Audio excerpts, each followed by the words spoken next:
Hello, I'm Mark Baer. You're watching YourTown TV. My guest, Wendy Brodie. Hi, Mark. What a treat to be with you again. Oh, Wendy, I love you. Right back. Wendy and I have been partners on YourTown for a Long long time, a number of Yeah. years. But I don't think you've ever been in the guest spot before. I'm not sure I have. And where did the last year and a half go? How can that happen? I Or don't know. 2 years? You know, we came to a sudden standstill, but we're back. So you've had all kinds of adversity during the last year. I did. You lost a husband, you've had health issues, you've had everything, and you've had to put yourself back together. Yeah, I do feel perfect for a chef to feel like a broken egg, isn't it? But all my cracks, I've done sort of the artist way where you patch them up with gold. So all the cracks add to the beauty of the piece. So hopefully my trials and tribulations have made a better me, or are continuing to make a better me. So you've had a deep dive into resiliency, because you don't have to bounce back. Bouncing back isn't a given. It's a decision and a very tough road. Well, you know, it takes the beauty of other people, friends, that become the gift of your life. My husband and I built a beautiful home that is our business, and I'm in a fight for my life to keep it, because very simply, the mortgage company we were with, or reverse mortgage, went belly up, and the new one is choosing not to honor my position as the remaining spouse. So they're allowed to do what they're doing, but it's not right or fair in my mind, and I hope I win. I've got a great lawyer. But even meeting him and the team has been a gift. I mean, even if I lose, the joy of meeting people that want to help you and carry you forward it's very healing. So people have helped mend the cracks. So you and we're going personal here, because as your lifelong career as a chef, the aesthetics of the experience, and this is pretty much the aesthetics of the human experience that you've learned out of the aesthetics of your career experience. Yeah, with both of my parents being artists, everything was visual for us. My mom believed that even a sponge should be just beautiful, that you clean the kitchen or your pots and pans. So we had gold, silver, and black sponges, and natural sponges. And since they rest on the counter, the receptacle was either a wonderful shell or a lovely art piece that the sponges rest in. So aesthetics, and for me, being a chef, I learned through the pandemic, when people wanted me to cook and help me out by, please make me a lobster thermidor or beef bourguignon or something that I, of course, needed to look up the recipe for. That didn't really work for me, because the lobster might get overcooked by the time they reheat it, or the meat won't be as tender the way I had it just right. So I realized that my joy is the complete experience, from the gathering of the ingredients to the cooking to the presenting of it and what plate it's going to go on, the ambiance, the music, the lighting, the wear, indoor, outdoor, all of those things complete the experience for myself. And if it's complete for me, then hopefully I've been able to give them the best that I can give them of myself. So being a chef is a lot more than food. I think so. Yeah. I think so. But it depends in the environment. Uh-huh. My stepson called himself a kitchen engineer who's now turned nurse. But he loved the details of the line and the cooking and everything in its place. So he had a different, so I think a chef is very loosely defined by the individual and where they get their pleasure from. And again, if I understand correctly, your father was the newsman. Yes, he was, the term artist journalist Yeah. applied to him because he was a war artist and also covered where cameras couldn't go for the Senate, the Congress. He worked on movie sets, Apocalypse Now, and oh gosh, too many names for me to remember. I bring this up because you growing up, you were raised around good conversation.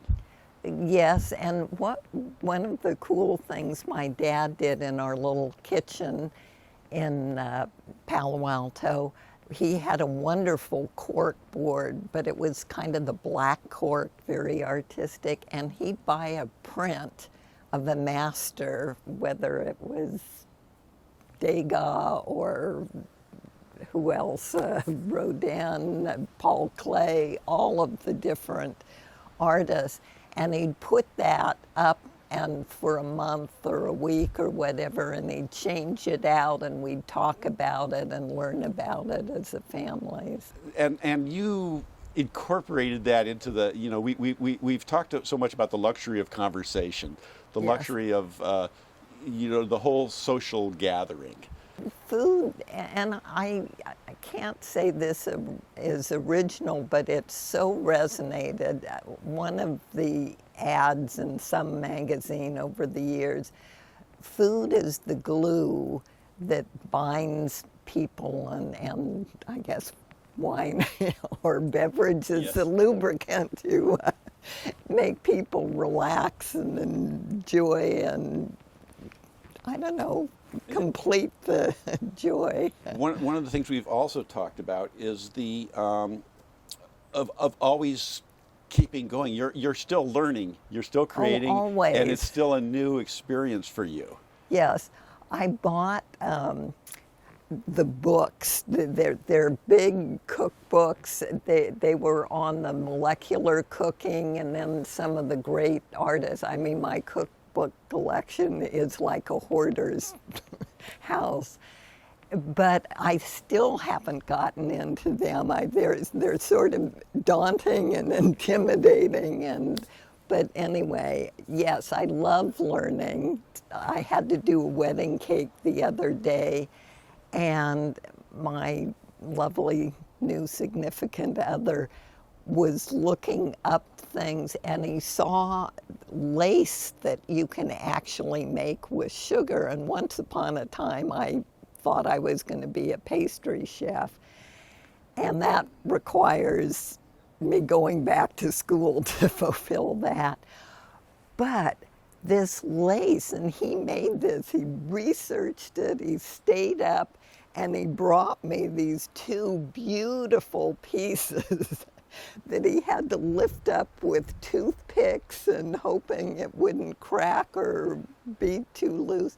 And it was just lovely. And I showed the two people getting married, and they were so thrilled. But then who knew that you can't put it on like a whipped cream because it just dissolved.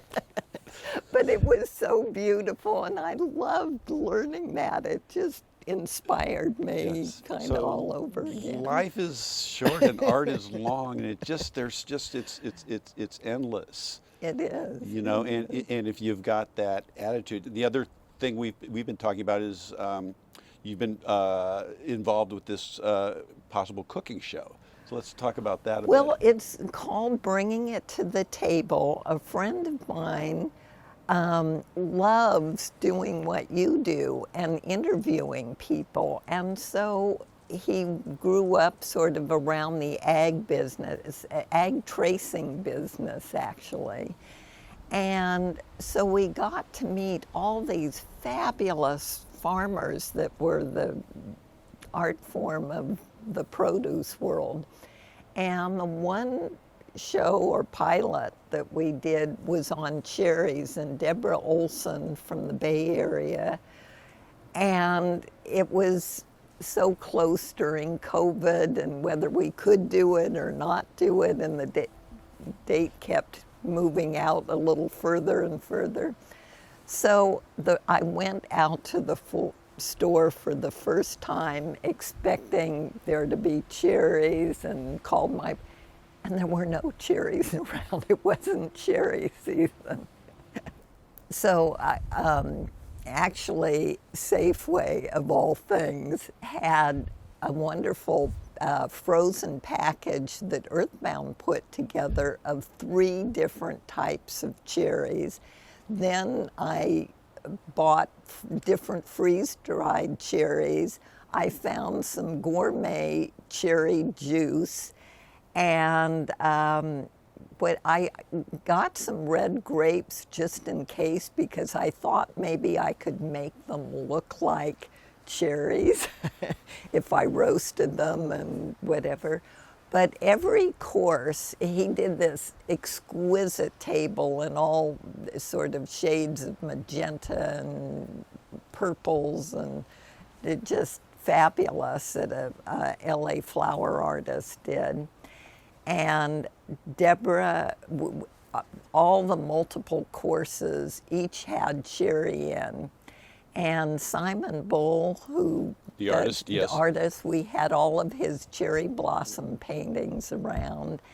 And so a salad that I did, I call it a rouge salad, was cherry colored with radicchio and then shaved radicchio, pears poached in red wine.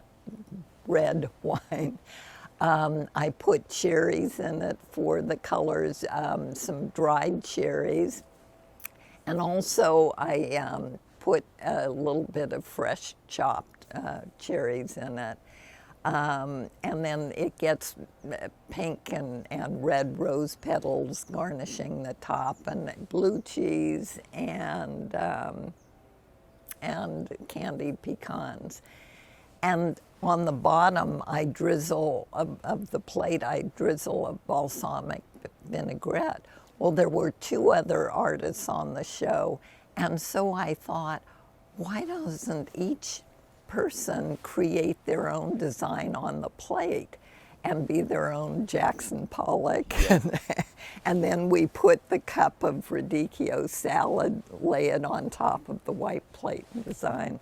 So that was really fun. And you told me the food looked really good on the camera. Well, what they did, like the food had its own sound stage. It had the light box around. It had a turntable, and the cameras got right into the food, like getting into your bush here. You got to see it from inside out. And I had wonderful shards of potato netting and things. So I thought, if this is all there is, and I just get a clip of that food, I'm a happy camper. It's worth it all. But it was like a light switch going on for me after all I had been through, where I was tapped and I had to rise to the occasion, and I did, and it just said, okay, I found my spirit again. So. See, so a chef really is a life of performance, isn't it? in its most real way. Well, hopefully you end up, it tastes good in the end after all the work and touching that goes in. Some of the other chefs that you've met on your trip, and some of the, what is just some of the peak experiences of just being blown away by what others do? Well, the ones that have blown me away is they've been through so much that they have a calm about them. I strive for that. I may look calm, but inside it's like before a performance you get all tied up. but they are just, they're in the zone when they're working, and it's just a pleasure to watch. It's a pleasure to help them snip this or mix that or whatever. It's just a joy. I think I'm going to leave us with just where we live here and how that is how where we live, and especially where you were living out in the Highlands and the aesthetics of that. When you've got the ocean, you've got the deer, you've got the quail, you've got the owls, and it's where the little monarchs are beginning to come by and the hummingbirds. I mean, what more is there in the ocean? It's so restorative. Yeah, and it's all connected. It is, and I have to say the gift that people can be is really, I've just never experienced such beauty as in people. I'm with Wendy Brodie. I'm Mark Baer. You're watching YourTown TV, and Thank you.